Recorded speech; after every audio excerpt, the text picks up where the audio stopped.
Ашаршылық заманның құрбаны, ел ішінде қара бұлттың тұрғаны. Бір үзім нан таба алмай көз жұмған, бұл тарихтың өшпес мәңгі жырлары. Қуғын сүргін қыспаққа алып талаған, асылдарды түрмеге әкеп қамаған, тілі, діні, рухы үшін күрескен зиялыларды халық жауы санаған. Соғыс келді 41-дің таңында, отан қорғап берген ерлер жанында. Жесірі мен жетім қалды жас тамып, өлгендердің есебі көп санында. Семей жақта атом бомба жарылды, жерімізге шегедей боп қағылды. Дертке толған ұрпақтардың көз жасы қасірет боп мойнымызға тағылды.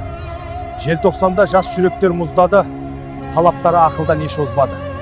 Тәуелсіздік таңын аңсап, алаңда шындық айтып, намыс отын қозғады. Жаның берген бостандықты алады, тәуелсіз ел шамшырағы жанады. Қанша қайғы көрсе дағы қайыспай бабалардың тарихы есте қалады. Автор Тоқтар Ғалымұлы.